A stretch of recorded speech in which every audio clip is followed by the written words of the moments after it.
You are listening to another edition of the Bloody Legends with Jai, that Aussie metal guy, and Jim Taylor. Make sure you're a bloody legend and hit that like and subscribe. Hey, how you all going? It's Jai, that Aussie metal guy here, and Jim Taylor. It's time for another edition of the Bloody Legends. And the Bloody Legends we have today is Chris Matthews and Joseph Izayea. We are talking about their Sour Times EP, Awaken The Voiceless, which does come out 13th of October, but we will chat about a whole bunch of other stuff as well. Cheers for joining us, guys. Indeed. Thanks for having us. That's good, man. How's everybody going, man? It's been a little bit since we've had a chat, Joe. You've been quite busy. The Bleed Like Miley EP. You got that from Under Concrete Kings kind of singles, all the stuff you've released slapped into a nice little package as well. And then the Sour Times EP, man. Do you ever stop making music? Let's try this. I hate the camera, but is it working? Am I good? Am I Gucci? Yeah. Can you hear me now? All right. So I don't know if you can hear me at all, but at any rate, how loud is this? Can we turn this down? Yeah, a little. I got you though. We can hear you, though. You went from 6 to midnight, Bob.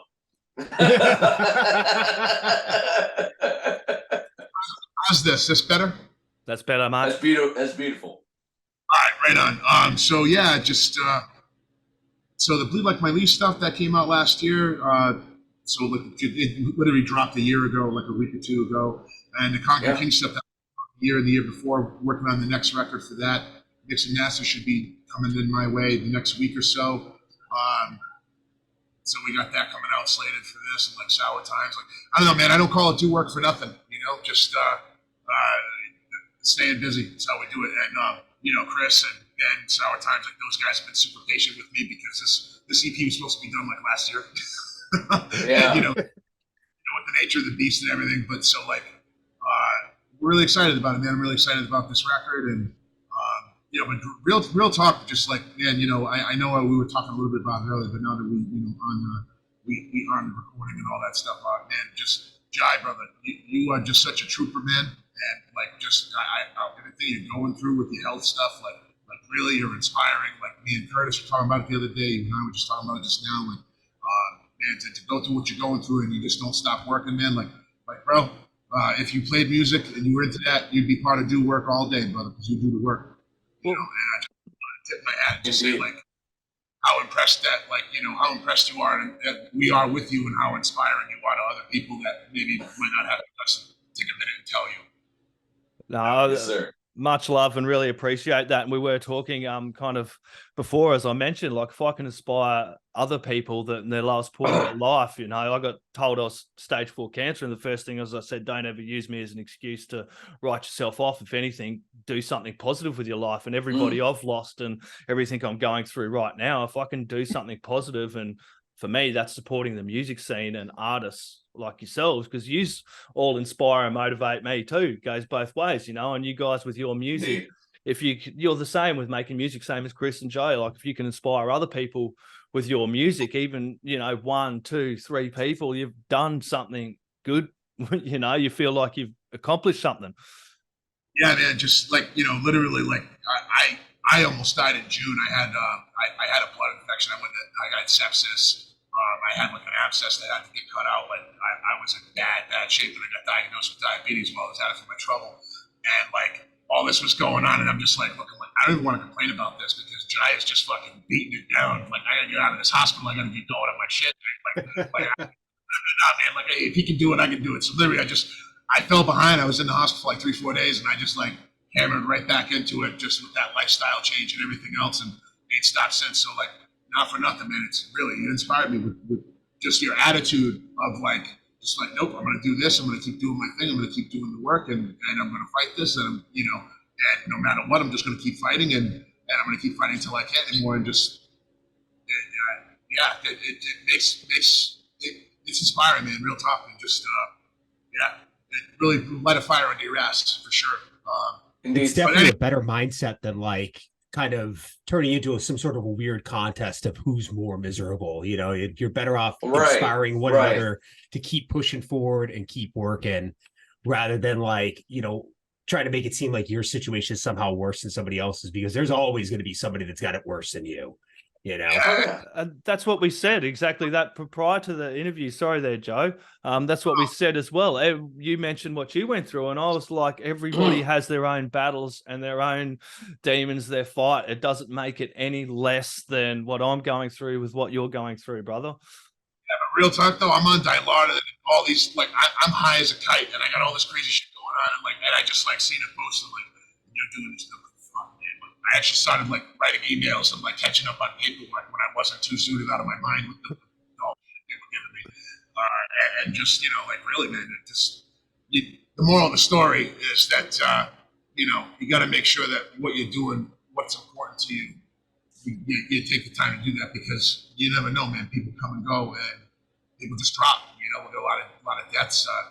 My personal life over the past year, and just everybody, man. People are dropping like flies. So just it's just awesome to see. And I'm glad I'm still among the living, because I'm like, fuck, man, I got to do this, that, and the other thing. So we've been working the Sour Time shit hard. I mean, I've been like kind of slave driving these dudes a little bit. Like no, we got to do this. With this, that, the other thing, we did like this video shoot or whatever, and then like the drummer couldn't do it, with like less than 3 weeks notice or whatever, and I'm like, fuck that, no, the show, we're gonna get it done. I'm like, I hired this dude, so we did that, we're just making it happen, and just like, it's cool in a way when you get that little shocker, man, like, it's like, oh man, a reminder of your mortality. It's like, yeah, there's shit that I got left to do on this earth that ain't done yet, so I'm gonna make sure that we get that shit done. That's it. We have one life. You got to do work and fucking make rain while it's fucking shining, or something saying like that, some dumb shit like that. Chris, can I ask, man, how did this collaboration between you and Joe all begin? Tell me where this kind of all fucking started for you, man. Yeah. So like, I'm, really the kind of the new kid on the block with Sour Times. As you're aware, originally this was a Joey and Ben project, and my partner Cammy has been friends with Ben for a long time, and he's a tattoo artist, like super creative guy. I was looking for somebody to get tattooed by. She was like, oh, I've got this friend Ben, he's an awesome artist. He had done some work on her and all, and literally I went and got an appointment with them, and like 30 minutes into the first tattoo, it was like, oh wait, are we like best friends now? Like, and both kind of growing up in the Western Mass, Connecticut, hardcore metal scene, like there's a fair to good possibility that we like shoved each other in a mosh pit at least a half dozen times, but never met until we were in our like, middle age, as much as I don't want to refer to it as that, but yeah, we just hit it off, and had really similar musical influences and tastes and stuff. And I was writing stuff at home, but hadn't been in a band in several years. And he started playing some of the older Sour Time stuff and some of the stuff from some of his other music projects rather, and like kind of bounced the idea off of me if I'd be interested in playing guitar in Sour Times. And I was like, yeah, that would, like, I'd definitely be down for that.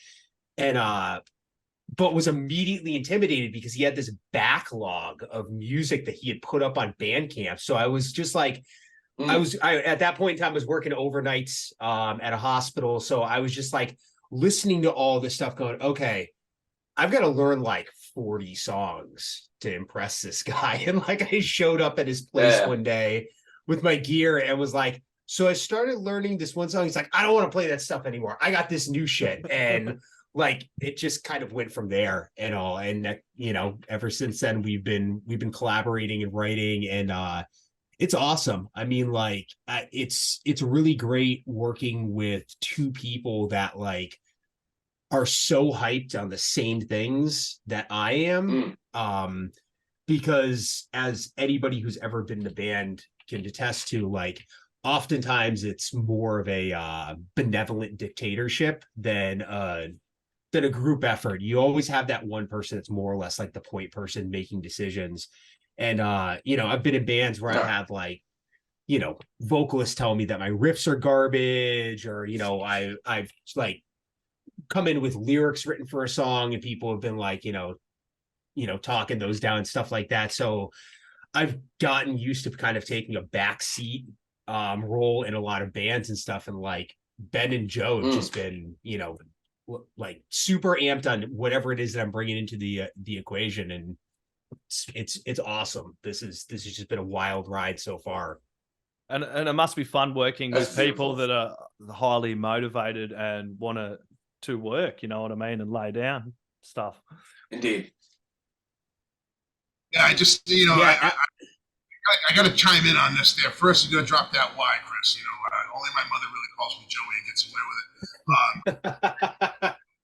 Real talk, like, Chris has just, like, shocked us over and over again because, like, you know, the benevolent dictator thing, you know, I always wind up having to assume that role because, like, you know, like, people are like, oh, well, I want to do this, I want to do that, I want to do this. It's like, all right, man, well, how do you want to do this? And they don't know.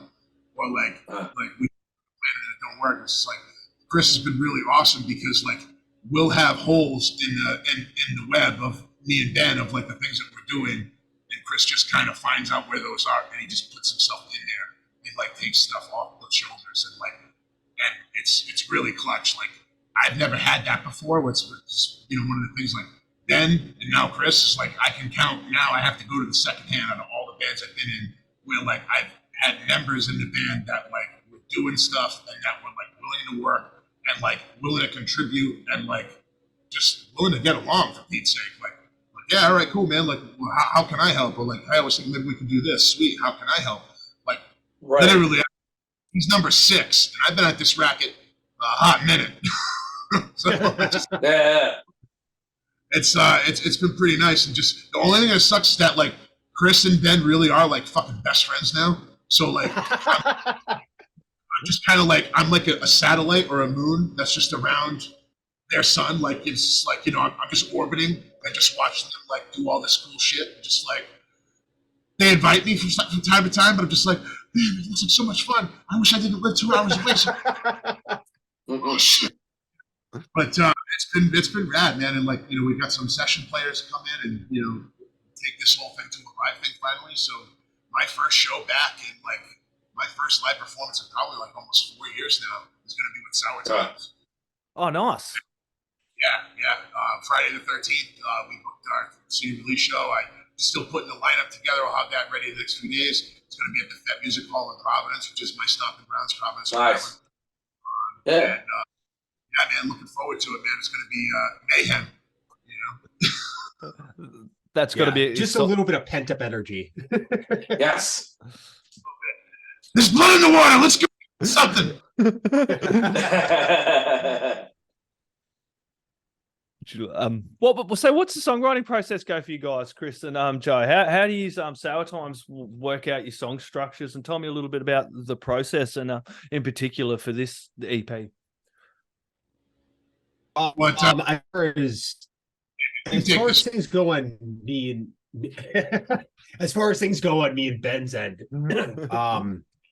we have this weird knack, and we noticed it pretty much from the get-go of, like, first of all, we both come up with riffs at just, like, very odd times of the morning, night, whatever. Like, there's a song on the upcoming EP that the main riff for it, I had, like, a couple of pieces, and then in that weird state of, like, kind of being awake very, very early in the morning, I heard the rest of it and, like, had to get out of bed and go and get a guitar and, like, 3 o'clock in the morning, unplug, just, like, figuring it out and stuff. But so our brains work in a similar fashion in that respect, but also too, like, if we bring something that is incomplete to the other person, we just seem to have a way of kind of, like, sorting out what it is that's actually going to come next with things. So yeah, it's just finding a way to put those little bits and pieces together. And I've taken a different approach to songwriting in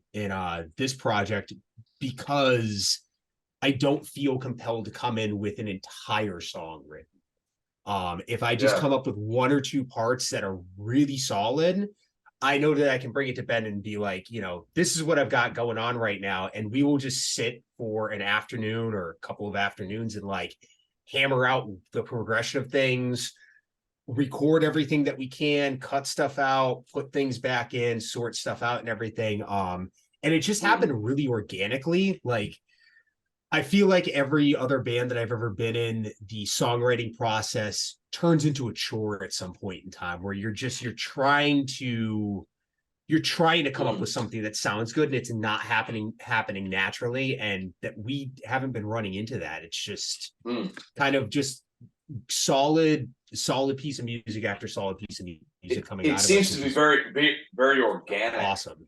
Right. And then we shuffle things on over to Joe. Oh yeah, yeah, absolutely. You know, so like Chris said, there's a backlog of stuff. Like there's a Google Drive folder that just has a bunch of stuff. And the only issue that I've had with it is like, it's happened with this record where like I went into the studio with like the lyrics written and track it down, and then there's like an extra part here that I didn't know about, or there's like extra measures of the things. Like, where the hell did this happen? You know, so it's it's the first. I mean, I almost had this feeling of like I was a newbie again. So I'm sitting here like trying to write stuff in the studio, and in reality, it was just like, oh no. The version I have, because I'll like open up my phone and look at my Dropbox. No. This version. Okay, all right. I'm not losing my mind or anything, but like Ben just had all this stuff, and Ben and Chris are like kind of cool in a way because like I feel like I annoy them. So I'm like I went to like be like, hey, anything. Here's what I got. Anything you want me to change, add, redo, like whatever. And they always just like, nah, man, sounds great. Like this part was like, kind of weird. And then like after listening to it, like I really like it or whatever.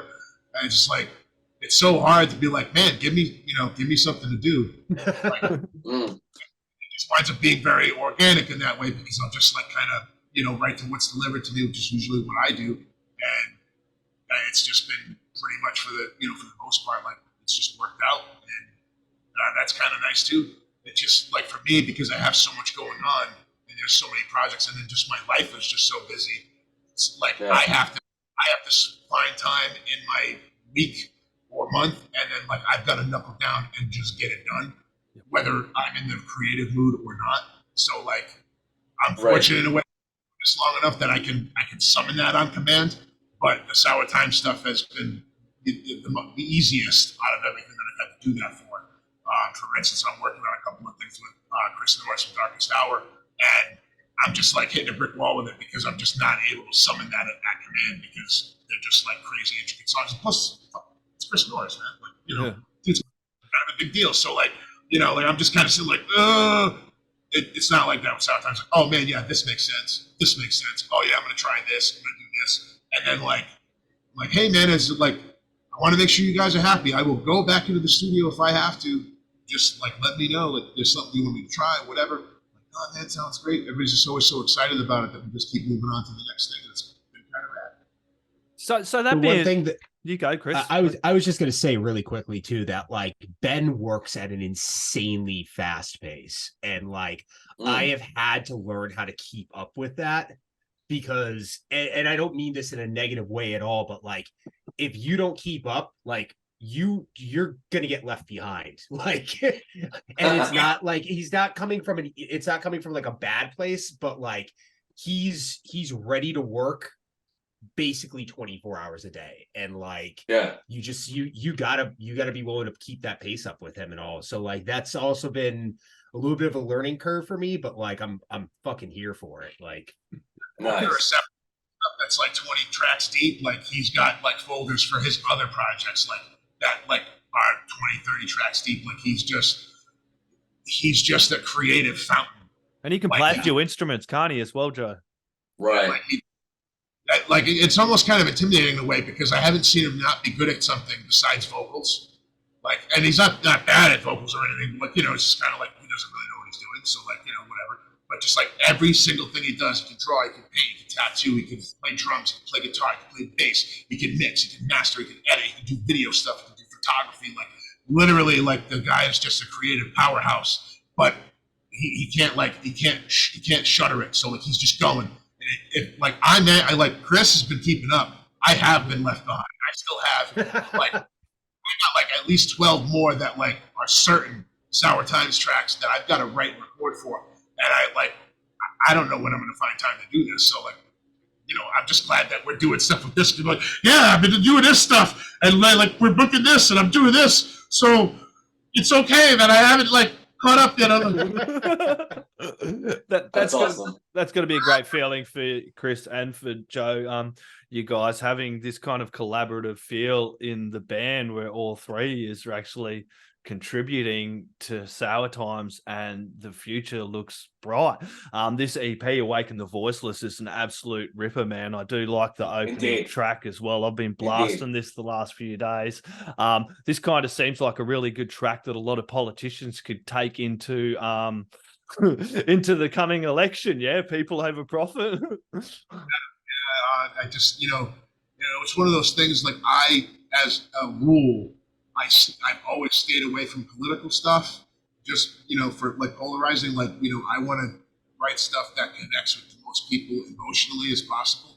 So, but as a rule, I just political stuff, and like getting to do this with Ben has been like really cool because I've gotten to actually like do that and get into that mode, because like I will have these conversations with people all day. Like I do new hire orientations for my union, and I tell them all the time, every time, I'm so far left, we get the guns back, bro. Like, and I'll go down that, but I always kept it separate from my music, from my art, and I don't have to do that with a real treat. Yeah. When it comes to, I want to bounce back a little bit back to you as a lyricist there, Joseph. When you're creating the lyrics and vocals for a project, what kind of firstly inspires you, and how do you differentiate between, okay, I'm writing for Sour Times, or I've done the Seeking Sirens, or your solo album, or we know why you've done the Bleed Like Miley, which we'll get into, or from Under Concrete Kings. how do you compartmentalize all of that, mate, and create for these projects? Just that's a difficult question to answer. I'm going to do my best, and hopefully that's it. So, Bleed Like Miley was just I write every song the same way. So I figure out the rhythm and pattern and number of syllables. And if they're melodic vocals, I figure out the same thing plus the melody. I figure that out before I even start doing words. It'd be like da da da da da da da da da, and then I'll put the words. I do that with every song that I do. And I even have like these weird little notes that I do in Word when I'm writing stuff, like dashes and hyphens to I know what part of the riff where that starts, and like kind of does that thing. But for content, to get in that mode, really for Sour Times, all you really have to do is just ask Ben about politics for a minute and just talk to him for a while, and then just you guys go down the hole for a little bit, and then it's like, all right, cool, man, I'm in that zone. For Seeking Sirens, that was a really tumultuous time in my life. There was the same thing with the Harder Truths record. So I had a lot to say about, the relationships in my life. Like I woke up one day and just figured out that all of the closest people in my life were awful and just abusing me and exploiting me and taking advantage of me and being awful to me. And I just didn't see it, partly because I chose not to, but also mostly because I couldn't fathom that the people that I loved so much in my life had such a capacity to do me harm. I cleaned the past few years, man. I cleaned house. I mean, romance, work, best friends, family. I cleaned house with the takers, man, the entitled, abusive folks in my life. And Seeking Sirens and Harder Truths especially were very fixated on just a couple of people that I just couldn't fathom. I couldn't fathom. It was me wrestling with that. So to get in that zone, it was really easy because in my head and in my soul, I was already, especially Harder Truths, just I had so much to say there, and it was just that's just where I was at. For Bleed Like Miley, it was just man, I just had to watch Kickboxer a few times. Because I'll throw that on. As a matter of fact, Jim and I were talking about this earlier. I started watching Bloodsport before we came on here. I didn't want to call you out on it, but I was like, you got Bloodsport in the background. Oh, yeah, obviously. I just noticed it. I knew something was going there, and I'm like, wait a second. I think Lee's about to choke somebody out or break their arm or something like that. No, I was going to say, it's the French kickboxer scene. Correct. I was going to say, it was Van Damme's first fight. Now I show you a trick or two. And he fucking does the elbow. Yeah. Yeah. That's my money. That's Ray J. I'm gonna kill you, man. Funny side note about that: Doug from Bleed Like My Lee plays drums, and he fucked up the for that video shoot, so that's why we dressed him up in drag and made him be my Lee for that shoot. That's awesome. Yeah. Me and him went all the way to Chicago. We drove from Rhode Island to Chicago just to go to Trader Todd's, which is Donald Gibbs' bar that he's a part owner in Chicago. Right.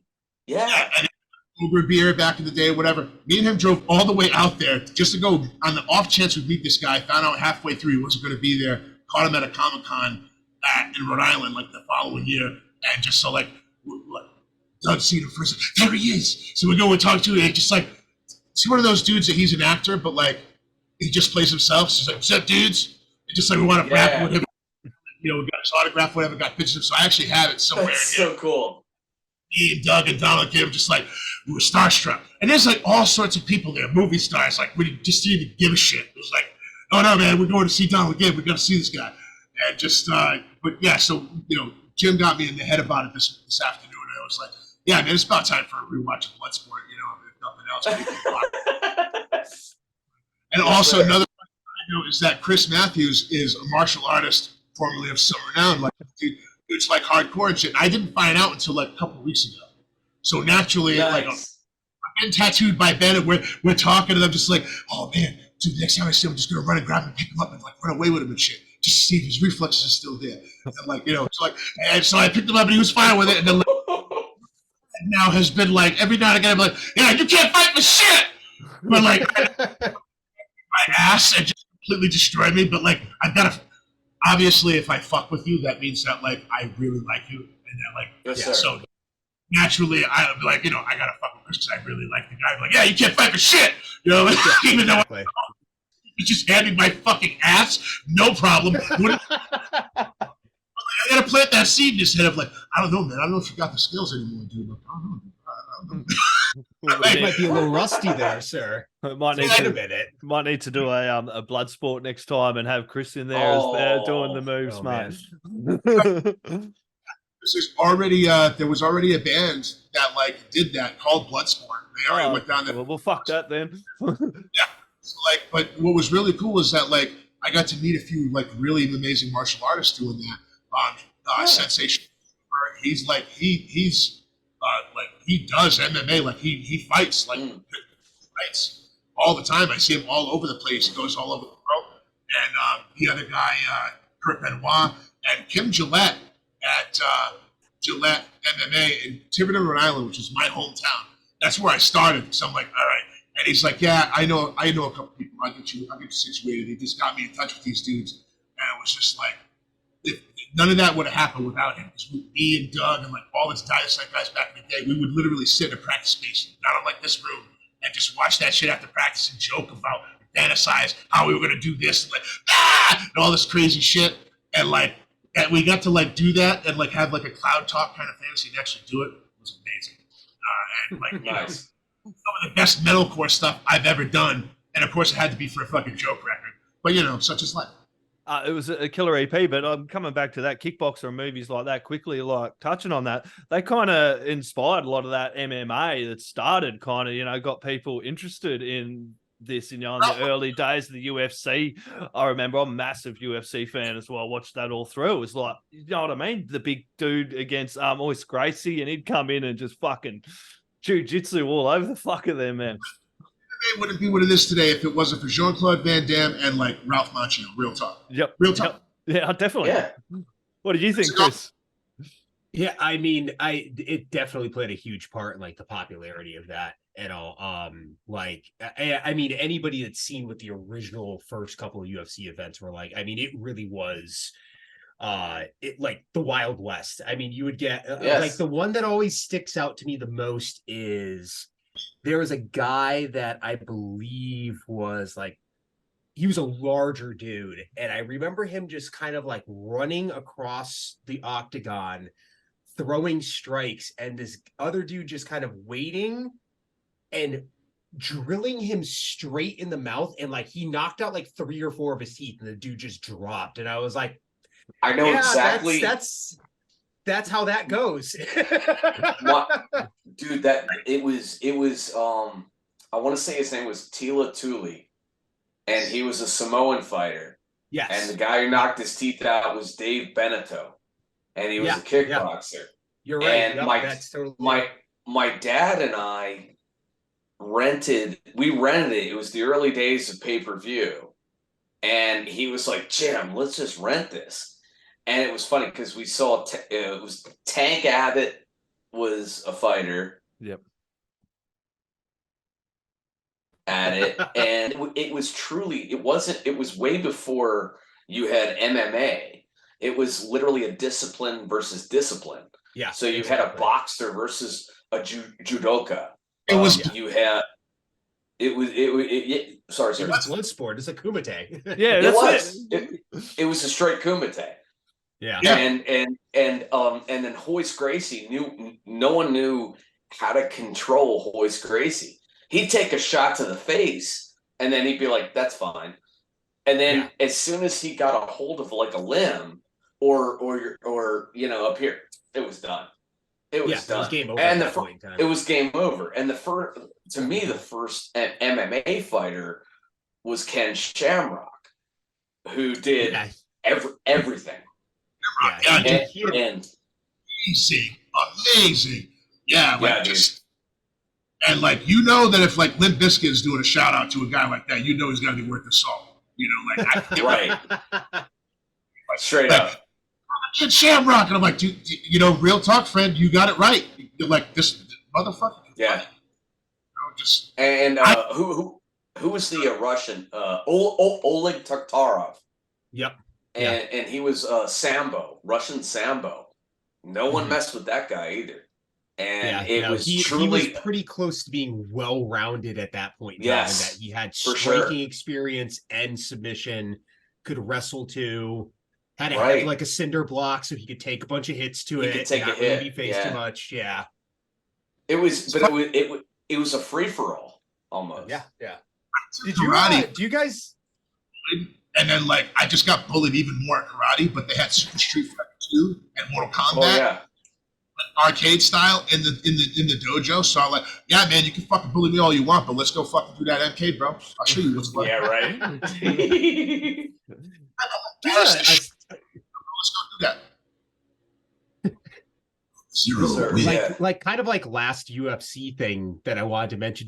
Does anybody else remember when Gary Goodridge got the guy in the crucifix submission and like proceeded to just like pound him in the balls for like a minute and a half straight, like a half an hour? Yeah. It was just the most absurd thing to watch. It was like, I'm gonna choke you and make you impotent at once. It was exactly. Long story short, John, you gotta appreciate this. God bless America. Dude. We wouldn't have this. Human, we're gonna do that here, man. Just real. I know. That's amazing. Let's go jump back to the Sour Times EP. Tell us a little bit about that track, 40 Foot Noose, man. It's the second one. It's also one of the singles released off it. So 40 Foot Noose is straight up just like a minute-long love song to Jeff Bezos. And the whole there was this historically important bridge in like the Netherlands. Yeah. And he actually was trying to like, what's that called? He was trying to lobby the government in the Netherlands to take this bridge down because the place that was building his newest yacht, the yacht was 40 feet too tall to clear that fucking bridge. He couldn't get it out of there. And he literally was trying to lobby the government in the Netherlands to take this historic bridge down that had been up for like 200 years. And it's like, the audacity of somebody like that. Like, I mean, on one hand, I had to respect it because of just the sheer fucking hubris of a guy like that to be like, oh yeah, I'm gonna pay hundreds of thousands of dollars to the government here so they'll take that bridge down. And just the audacity of it, I had to be like, well, that's kind of ballsy for sure. But I mean, like, people lost their minds and they were ready to fucking hang this guy to the point where like, I don't even know if he's even been back to the Netherlands in all the traveling that he does. I don't think he's even out of it. Like real talk, that like lynch mob type shit, and just like it's like, yeah, man. So 40 Foot Noose was like, and I know a lot of Amazon workers. I'm also a union guy, so like, you know, I know some of the union guys that are finally starting to unionize some of the warehouses for Amazon in New York, and Pennsylvania, Chicago. So like the guy in New York, I've actually met him, and literally the way they have their system set up is that like you will get penalized if you get off the line to go pay. You get off, like, so you literally got dudes that are pissing in fucking jugs because they can't take a break because they might lose their job. If you do it enough, you get talked to, then all of a sudden you get written up, then all of a sudden like you literally just stop and go pee, and it's so hot in there you drink a shit ton of water. So you're gonna have to pee every hour and a half or so. I don't know about you, but if I'm drinking a shit ton of water, it's gonna happen. And literally, guys were losing their jobs because they had to go fucking urinate. And this guy has the balls to like bribe a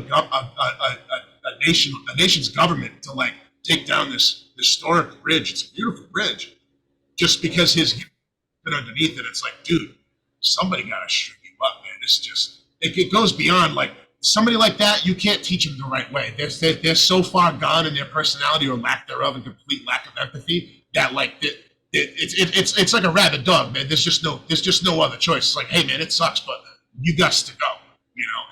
And that was basically it, man. You know, Yachts need another 40 feet. It's like balls. So it's my little love song to Jeff Bezos. I hope he hears it. If not, available soon on Amazon Music. It will be too, won't it? Awaken the Voiceless. Tell us a little bit about the title track, man. That's a killer track as well, dude, and quite big. Yeah, Awaken the Voiceless was interesting just because, like, it's not, even in the 11th hour, which was before Chris joined us, there wasn't really a lot of room for melodic stuff. Like, you know, and I would always say, like, Ben considers this like a metal band for him, but like, this is as close to a hardcore band as I'm ever going to get. And that was kind of the allure of like, why I wanted to do it so much. And just like, so it's always weird when there's like melodic vocals that like creep in there. Because it's like, you know, all I'm thinking in my head, I'm just thinking like, this buddy of mine, Rick Brophy, like real rock and hardcore. We gotta go hardcore, bro. Go fucking beat down. Like, I've got this kid in my head when I'm doing this, and it just throws me off, and I've got to like step into that place of like writing a melodic piece. But it typically comes together in the end. So like, it's kind of rad, man. It's kind of rad. Just I'm really fortunate that I get to work with these guys, and you know, Chris just kind of brought that into like a whole other thing. Because like, you know, like he helps the songs make a little more sense in a way of just like, you know, offering something a little different that like it's just that little bit extra of like, okay, man, yeah, this was a cool track, but now it's like a song kind of, you know, like, but I'm still getting used to that. And I'm along for the ride. I'm just gonna consider myself grateful. That's so what was the first track, Chris, you and Ben create? What was the first track you kind of got together on this EP? Do you remember? Or I'm trying to think what was the first thing that kind of gelled. Yeah, I think it was. Right? Yeah. It started off. It was called Tooth Grinder originally, and but yeah, No Victors ended up being like the one that was the first thing that we really collaborated closely on. That was, you know, I came in and I had parts of it written, and then he added stuff onto it, and you know, we bounced it back and forth until it was like, yeah, that's a song. Like, okay, cool, let's move on to the next thing, you know.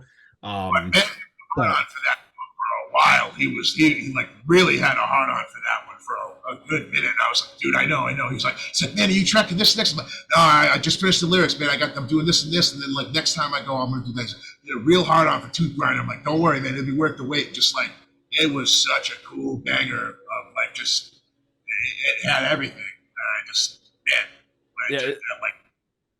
It's a kick-ass track. It really is a kick-ass track, and it's a good kind of fucking message to it, man, as well. Because there's no victors, man. Just, you know, it was funny how just in America, at least, like it was literally one day like, pandemic, we're all gonna die, we're all gonna stay indoors, and all of a sudden like, hey man, we got a water win, brother, we gotta get that oil. Yeah, and and like everybody did that, the news, everything, and like we're like, bro, are you serious? And like just. You know, we got the thing in the Ukraine, man. It's just like, and just the audacity of it. Like, people don't forget. Like, it did come out like in 2014. Like, the United States absolutely funded and staffed a military coup in Ukraine that put neo-Nazis in power over there. Like, that's just the truth. It's been proven. Like, they got called out on it.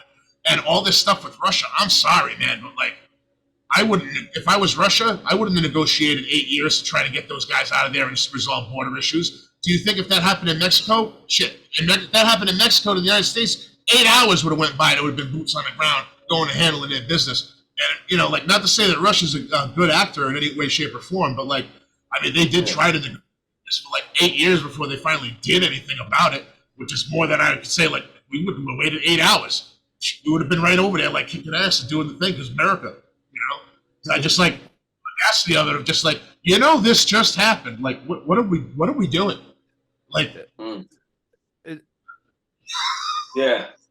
No doubt. It's crazy too, like coming into this election time, you're probably going to be able to find a whole heap of material to write for some more sour time stuff. You must want to stick your head in the sand for the next year and go, I am so embarrassed for America, because I love America. I love my American friends. I love you guys. But I sit over here in Australia and I'm like, how can people be so fucking, I don't know, caught up in the system? Like, over here in Australia, we know there's two politicians that have two parties and they both want to fuck us over. It's just the varying degrees of how they're going to fuck us over. Over there, everyone believes this shit they say and just buys into it and runs with it. It's like, we're all the same people. Yeah, it's the illusion of choice. That's all that really is. Bernie Sanders, man, was the last one. And like I went for him hard. Like, I donated money. I campaigned for him. I phoned for him. I actually went door to door for him, for Bernie Sanders in 2016. He would have been good. And no, he wouldn't have been good. He would have been shit too. One thing he swore never to do was to like sell like information of his supporters to the DNC. And finally, like, I got calls when it was going to be Joe Biden. I got calls from the DNC. He got that number from Bernie. Like, it got out. It was like, this guy was just like a wolf in sheep's clothing, or just like he pays lip service. But that's the thing. Like, they pay lip service, and when they actually have the power to do anything, they don't do shit. And like that's now, like, literally we have nowhere else to go now. Of like people like, all right, well, did the same thing happen with Obama in 08? Like, change, man. Like, we don't even need like a really fair shake. Just like kind of a fair shake. Like, stop fucking us to do your thing. Just do your thing and leave us the hell alone and let us like be okay. Maybe give us some health care. I don't know, crazy shit like that. And like, it's actually getting to the point where it's so obscene now that even those powers that be ought to see it by now. That like, yeah, man, we're already in pitchfork territory. Yeah. We've been there for years. And instead of like actually one of those dudes being smart enough to be like, hey, we need to backtrack this a little bit so we can keep having all this fun we're having. No, they're doubling down. Yeah. And just like, I would be shocked. And like all the stuff that happened in France with all the riots over there, we didn't hear none about that. Nothing about it in the news. Like, literally nothing. It didn't come out until like the church, Notre Dame church or whatever, caught fire. That was the only time we ever heard about any of that. Notre Dame. Yeah. Like that had been going on for a year. Like, they were closing down the government. Like, trash men were on strike. Teachers were on strike. Cops were on strike. Like, everybody was on strike, and we was riding over all the bullshit going on over there. Nobody heard anything about it until Notre Dame church caught fire. Yeah. Powers that be has got to stop putting profits over people and start putting people over profits, like the opening track. Let's jump into the last one, sickness. Yeah. So sickness, real talk, that was like a beef that I have with like witches and astrology chicks. Like most of them. Yeah, like man, you know, just like, I know it sounds crazy, and I know some people that like, I do know a few people that are really into astrology and like it makes sense, and like they're not like that. They're just like, oh my god, I just cheated on my boyfriend. I'm such a Scorpio, you know, just like literally just like fucked up people, horrible people using astrology and using like what's popular as an excuse to excuse all of their awful behavior, even mental illness. Like, I've worked with the mentally incapacitated for 20 years collectively over a bunch of different jobs. And, you know, like, literally, like, mental illness is serious. I take it very seriously, but you have people that straight up will be like, oh, well, you know, I have borderline personality disorder, so, like, you know, it's okay that, like, I just put this guy through hell for 3 years and, like, fuck his brother and did this and that.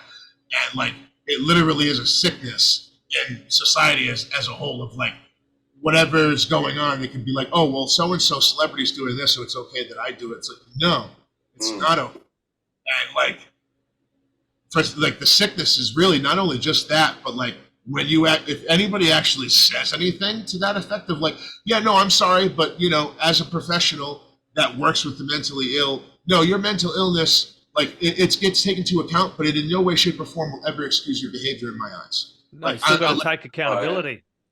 To empower you, not enable you. And you are the biggest asshole on the face of the earth when you say shit like that. That's like, hey man, sorry, not sorry. Like, your feelings are facts. Sure, they're facts for you. They're not facts for everybody around you. We're not all just NPCs in your universe, man. Like that's not how it works. We're all people. Like, you know, your rights end where the next person's rights begin. Your illness ends. Like, it's okay if you have a mental illness and you can't perform a functioning capacity or whatever. But like, straight up, people are using astrology as an excuse to hurt people. Yep. It's like, no, absolutely not. And it just like, literally, it's crazy. I even touched on the GameStop thing there. Like, that was going on and people were losing their minds. I was one of them. I wound up making $600, but I almost lost 10 and I almost made 30. And I got out finally at a $600 profit, but the average that I had for that like year with GameStop, like, I just like the endless lows and highs of just like people watching this and people watching that, and just like getting into like abusive cycles and just like taking it for some reason. Like, it really is just like kind of screwy. And I had such a good time just talking about that, because at the same time when I was writing that, I actually went on vacation. I was in Virginia, and I went floating down a river in North Carolina, and I was in the mountains of Virginia for a couple of days. I was walking around barefoot in the woods, like I was at the beach in the sand with my toes in the sand and just the sun on my face, and just like remembering that like there's a whole nother world that exists outside of the desk where I do my job, the desk over here, the car where I go to point A to B, the store that I go to. Sorry about that, but you know, no. It was probably for the best, because I was starting to get carried away with like, you know, this Mother Earth type shit. I don't know where you left it. No, it's beautiful. Where you left it right about there. You got a bit of background noise in there, my friend. Give me a second and I'll address that. There we go. Now I can hear you. Yeah, that was much better. I thought I was in a wind tunnel there. Hey, look, that was shit.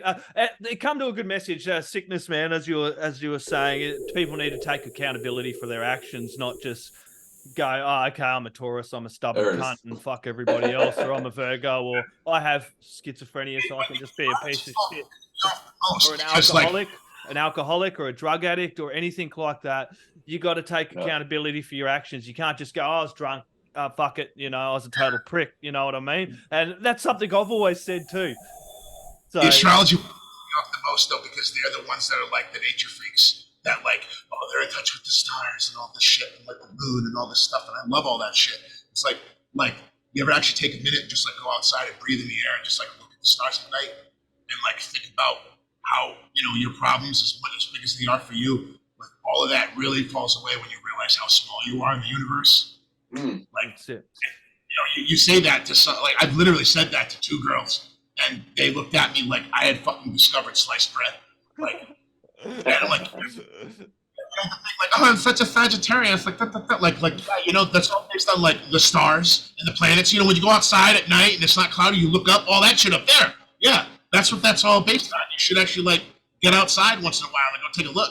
Like, more than a Facebook post. Something that we are grateful for discovering is Chris, man, and guitar, dude. Tell us a little bit about how you first started playing guitar, man. When did this journey begin for you, man?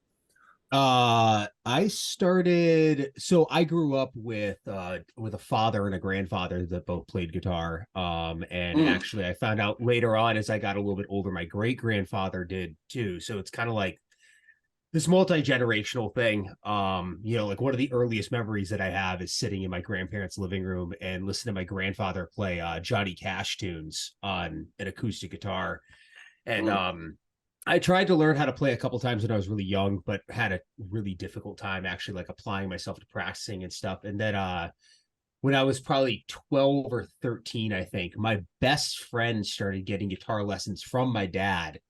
And I love him. I've known this dude since we were 2 and 3 years old, respectively. Like, he's getting married in a few weeks. I'm going to be the best man in his wedding. and all. Beautiful. But I'll be goddamned if I don't say that this dude was just better at everything growing up than I was. He's just one of those guys that like anything he lays hands on, he's immediately great at. Sports, video games, all that stuff. And I was like, there is no way, coming from the most loving place possible, there's no way this fucking guy is going to be better at guitar than me. So I just started practicing like a fiend, and he ended up quitting. He just lost interest in it. He played bass for a while when we were in high school, but lost interest in that. He got more into skateboarding and stuff. And I stuck with it. And I had aspirations of going to like Berklee College of Music in Boston after I got out of high school. Because I got an uncle that's a fantastic drummer. He's in his mid-60s. He still gigs every single weekend almost. Wow. And he was a Berklee graduate. My guitar teacher in high school was a Berklee graduate. So I was like, well, that's where I want to go. But Berklee, when I graduated from high school, was also like $22,000 a semester. So it was like, yeah, looking at graduating with like in excess of like easily $200,000 in student loan debt. I was like, I think I'm just gonna get a job. So that's what I did. But the one thing, whether through bad relationships, divorce, like anything going on in my life, the one constant has been music and playing guitar. Exactly. That's, I think, it's one thing we all connect, and people watching this as well, that music's the one thing that's gotten us through everything, whether it's an artist that's inspired us and motivated us. You playing guitar, Joseph, with the songwriting and being a lyricist as well. And, these things that inspire us and push us forward, and music's always been there. Yeah. Side note, Chris was there for me for literally when I went into 1357 Studios to start recording vocals, I got completely destroyed.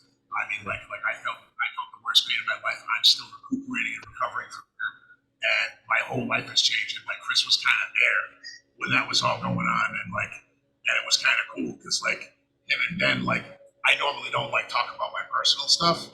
I usually I'll express it with my art. I don't really talk about it, but because I was so just distraught and obliterated, Chris and Ben were just kind of there for the fallout, and it was kind of cool, seeing that, because I had that too, of having something to work on, and it didn't matter how fucked up it all got, I still made it into the studio to work on the Sour Time stuff. I that was my anchor that kept me going, and just it resonated. They were just talking about that with the guitar, because he was kind of there for me with all that was going on, just getting me pumped up about Sour Times, and because man, it was, I cannot understand to you how bad it was, and this has saved my life and saved the lives of many other people, because I still am. I have anger issues, and the only reason that I have not committed savage, brutal murder is because I get to get my anger out when I do this shit. That's probably why I'm such an easygoing guy. But it's that's what it's for, man. I've said it more than once. Sure. I don't do this for anybody else. I do it for me. Somebody else can get something out of it. That's amazing. And there's been some people have told me yeah, man, this really hit, and this did something for me. It was the right time. It was the right place, or whatever. And that's wonderful. But I've already succeeded. So everything after that is just gravy, and it's just extra. Man, what a bunch of extra. It's awesome. So a little bit of cocksucking for Chris and Ben real quick. That's our new joke right now. We get together for a talk. Yes, no, you did this. It was such a good job. So a live setting, because Chris is a good boy. I mean, he can't fight for shit, but he's a good boy,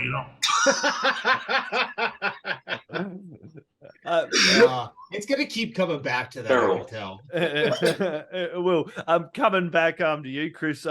Quickly, what guitar do you using, man? Tell us a little bit about your setup at the moment.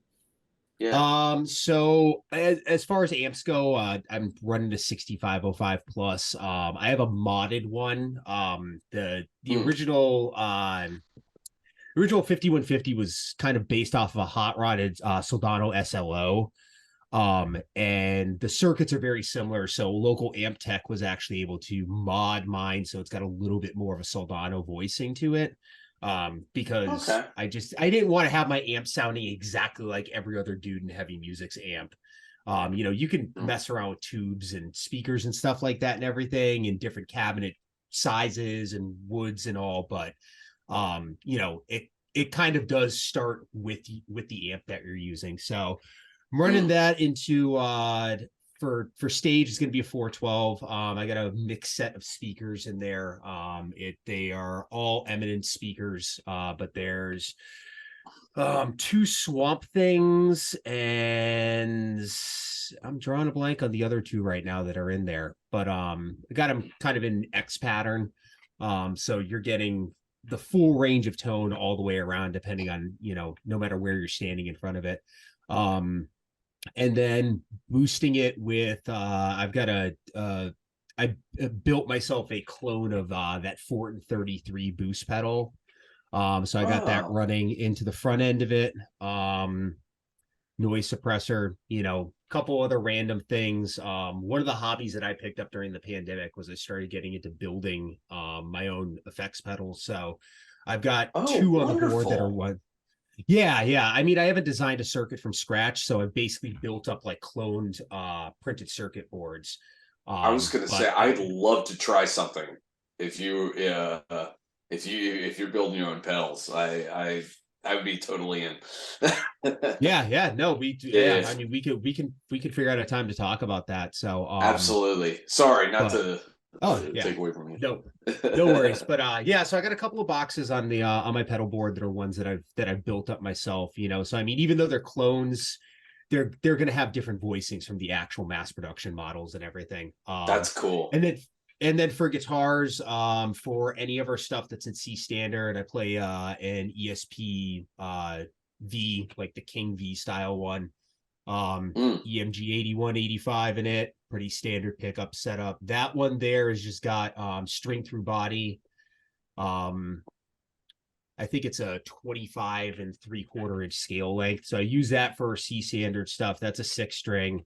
And then for any of our stuff that's an A, I have a Solar A27 that I pulled the standard Seymour Duncan pickups out of it, and it has a set of Mick Thompson blackouts, the Seymour Duncan actives, which I'm considering swapping to something else. And then my main 7-string that I have is I was super fortunate to have this guy Kyle Monager, who runs his own guitar company called WKM Guitars out of Oregon. He built a custom 7-string for me. I basically wanted a Jackson Warrior style guitar, but with 7 strings, a single bridge pickup, an Evertune bridge, and very simple controls. And he was kind enough to oblige, and I mean, I feel silly saying like, oh, I had a custom guitar built for me. It's my favorite guitar that I've ever played. Literally, aside from the Ibanez Gem that I have, it is the nicest instrument that I've ever played before. It's super comfortable. The neck profile is fantastic on it. It's just a great instrument. So I can't wait to have him build me another guitar. The dude just builds absolutely monstrous instruments. But yeah, that's basically what I'm using. So very cool. Very cool. Almost no idea. I was like, okay, yeah, a little bit, but just like that stuff's all great. Yeah, dude, don't you worry. That's what I got Jim for. He's my guitar man. I try. I'm like defer to Jim with that stuff, man. No, I don't have like there's not really a lot to do. So like for microphones and stuff, like pretty much everybody uses like standard stuff. I kind of like I call it the Frankenstein. So like I took an original manufactured 1957, got it from Ecuador, got it as a birthday gift for like years ago. And so it's all authentic, original housing, original switch, custom wiring, custom felt inlay, and then I upgraded to the Shure Beta 58A. Then I have another one that's like the modern remake they did in the 2000s. That one's got like the R115A capsule in it. And then I've got like a custom aisle thin mic that my buddy painted for me. So it's got LEDs and it lights up red. And it's like just like auto body paint black. The only thing that sucks is that it chips. But like last time I got a test, this thing's beautiful. But like bar on that, there's not a whole lot of customization that you can do, like without doing like visual presentation. So like I always get my rocks off when I hear like them talk about like little custom like stuff they're working on and shit. Like, oh yeah, man, that's cool. You know, 'cause, like we don't get to do that. We don't get like you go to Guitar Center, man. They've got like this, like all this stuff, and then they've got all the microphones they have to sell in one jewel case. Nice. And then like for both, they got one jewel case. It's like, good luck, buddy. Good luck. Awesome, guys. Do you have anything else you'd like to add in there, Jim? Oh no, wonderful. Yeah, awesome. Okay, we'll jump into plug your pluggables, guys. What do you where's the best place we can get along and support you with this coming out? Indeed. Well, Chris, among the other holes that Ben and I have had to fill, Chris has kind of just plugged himself into working the social media stuff. So, like, we actually have an active Instagram again, Sour Times Official. You'll be able to find all the stuff on Bandcamp. Ben runs that with an iron fist. Everything's up there. And then all the newer stuff that at least like the 11th hour and so on, all that stuff's on Spotify and everything else, Apple Music. I kind of took over the Spotify for artists for Sour Times because that's kind of my baby. That's what I do. So like sure. that stuff's all. We got one more single that's coming out on September. I wrote it down. Yeah, September 8th. We got another single coming out, and that's going to have like a lyric video accompaniment. And then we're dropping the whole record with the music video for People Over Profit on Friday the 13th, the same day as our like EP release show. We're not going to press CDs because like I guess I still like to do it, but I try to talk the guys into it, but I couldn't justify the expense. So I'm like, man, it's cool, you know, whatever. But so that's all dropping on Friday the 13th. It's going to be my first show back in a long time. Really pumped on it. And, you know, just like the basic socials, I don't think we're on the Twitter or anything like that. We don't mess with that noise. Just kind of keep it low-key. Just, Spotify, Apple Music, Facebook, Instagram, all that jazz. And Instagram is Sour Times Official, all one word on Instagram. And then the Bandcamp, as Joe said, sourtimes.bandcamp.com. Yeah, well, those are important, those platform people. Like, go out there, stream it a million fucking times, but also go buy the album. Like I said, like there's nothing to it. Jumping over, I was showing my sister fucking nearly 500 albums I've bought through Bandcamp just because I'm crazy like that. You know what I mean? Like I've got a huge CD collection, but I still like to contribute to the artists. And people forget, unless you're one of those big fucking 0.1% bands, you're basically giving your music away for free, and then touring's a big part of it. So to have platforms like Bandcamp where you can still go over and buy the digital album, have it in top quality, crank it on your phone wherever the fuck you like, and blast it into people's ears, you know, I really do appreciate those platforms as well. I note all the visual stuff, so like the lyric video stuff, People Over Profit video. I got Ben to like relinquish that to me to put it on Do Work because that's how I can work magic on it.